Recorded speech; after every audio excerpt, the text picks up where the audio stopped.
when you have depression, nothing can help you. That was the feeling. Even though you try to do the things you like, you just feel an emptiness and a void. People used to tell me I'm possessed, I have demons inside of me. I even went to bomos and all those kind of people because my mom would think something was wrong with me. But I was just sick. And it's like any other illness. He's still there, he cares for me, and that was probably the first time someone other than my parents reached out to me and tried to tell me that there's someone that cares about me. And so that's when I found myself very different. I found like, wow, actually, I become a new person.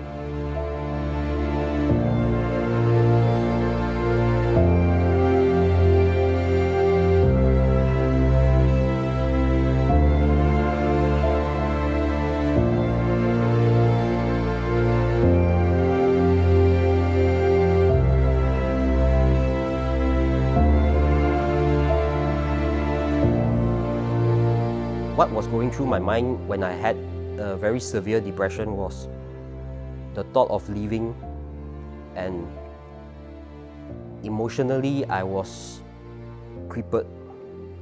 It lasted for so long, and it was a very, very tough experience in the journey.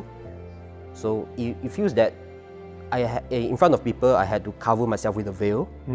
When with mood disorder, right, your sense of living is so low that you can easily take your life. Wow. Yeah, it's closely related to depression. But it involves your mood, I guess. Yeah, every single thing you do always amounts to sad feeling. Okay. Even when you try talking to people, the sense of grief will always be so apparent. When I was 18 years old, which was 6 years ago, I was attempted to suicide. That time I was in Canada. The reason why I attempted suicide is because I really hate my parents, and I want to doing anything that really apart from any relationship that connects to them. At that night, I just came back. I think I just came back from class, or I cannot remember. So I was in the bathroom. So when I was looked into the mirror, and then I suddenly saw my face exactly same with my mom. Wow. Yeah, and then that's why I hated myself so much, and I couldn't take it anymore. What was going through your mind? Were you emotional? Were you in tears? No, Were you I'm not in shivering? tears. I'm just a lot of hatred. Wow. Yeah. So you were like hardened. Yeah, hardened. More than I really tears. wanted to do. Because the bird is what I connect to them. So that's why I want to just take out, like, to forget about the things that actually connect with them. it began when I was 13. Around that time, I was sort of an introvert, so I didn't really have any friends. And all I wanted was attention, I guess, because my parents were always working, and they came back late, and I was always in my room alone. And eventually, it led to me just cutting for fun, I guess. Part of me was hoping that someone might stop me. Right. But also other times, I would just cut myself because I've done something wrong, and then I just feel bad about myself. And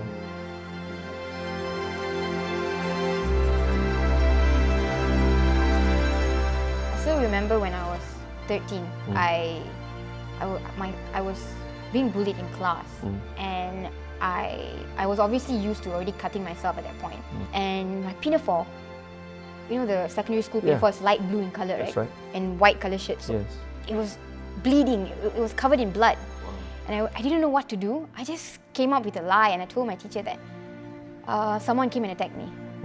Yeah, I lied. And then I didn't know it would get, like, my teacher would blow it out of proportion, and she just told the penyelia petang, and we went to the police station. I was like, oh my god, I cannot. It's like I blown out cannot- of proportion. Huh? Yeah, blown out of proportion. I cannot tell them that I did it by myself. They would think that I'm weird. They would think that I'm crazy.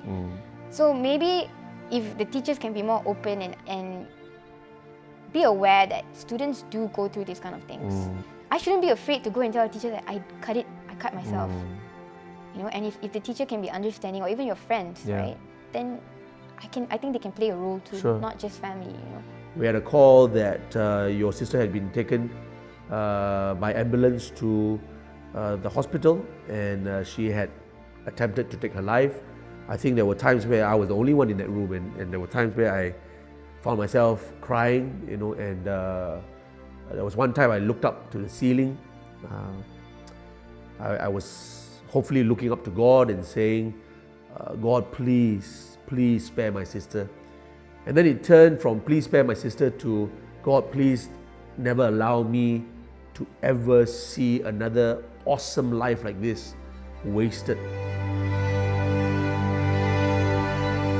Even though when I experienced so many failures in life, I just turn to people who sees things that I don't see, because we have, like, if I'm not mistaken, we have 20/20 vision. Not only eyesight, but in the future, you cannot see anything, but people tend to see. Loving yourself is the way how you love others. By not treating yourself properly, I've learned that you are just harming those around you. After I came back, it's still the same. There's one time happened something, my mom calling me, and then she shouted at me and all in the phone call. And then in phone call, I only say few words only, but in a very calm heart. But if compared to last time, I would just end the call immediately. Even saying goodbye, I would just end the call because I'm very angry about what she said. Yeah, so that's when I found myself very different. So that's when I found like, wow, actually, I become a new person. Wow. Yeah. Yeah, he tried to talk to me about it and say that you shouldn't do this, you're endangering your own life, and there are other people that cares about you, and even though you can't see it, and even if there's no one, that he's still there, he cares for me. And so we started talking about our problems, and that was probably the first time someone other than my parents reached out to me and tried to tell me that there's someone that cares about me. And people used to tell me I'm possessed, I have demons inside of me. I even went for to bomos and all those kind of people because my mom would think something was wrong with me. But I was just sick. And it's like any other illness. Like how people know about cancer. You didn't grow up with family who have cancer, you know, but they are spreading it, the awareness. So in the same way, I feel like they should spread awareness about mental health and make it feel like you're not crazy, you're not lunatic, you're not insane, you're just sick. I am still alive today because of some support that I've gotten. You know, I'm pretty sure I wouldn't have been here if it wasn't for some of them in my life. When you keep on trying, right, at least I will let you in. And when I let you in, maybe the next time I do it, I'll at least tell you. So you can prevent it, you can stop it. You know, I heard someone say before, and I really believe in this, life is a game. And it has its rules. But it doesn't mean that those who have created this game are right. The game of success, for example. Why is it that only 8 A's scored at SPM is success? And those who play by those rules get the results and get the accolades and the clap and the reward and the award and the certificate on the wall. But what happens to the rest of us? Because the majority don't get 8 A's or 9 A's or 10 A's. And people get left behind because not everyone can play by the rules of this game.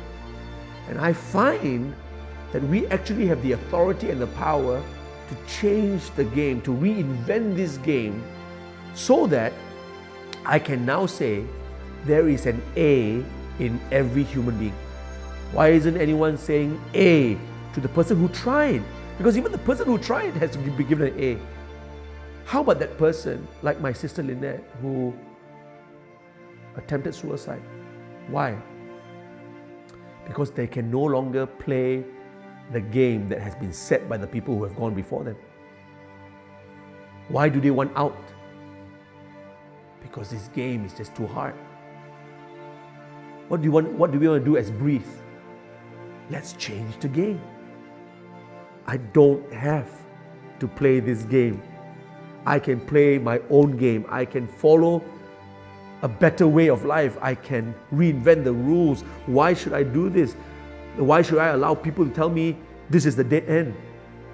Because you find out that when you are anxious, your breathing changes. You breathe a little bit harder. When you're down, you breathe a little bit harder. But when you find hope, when you find a way out, when you find, yes, I don't have to play this lousy game that someone put on me. That's exactly it, right? You're deep in the ocean, you're drowning. And something like this program can be like that hand that reaches down and pulls you up. And as soon as you reach the surface that you thought you never could ever reach, you take a deep breath that sounds like and you breathe again.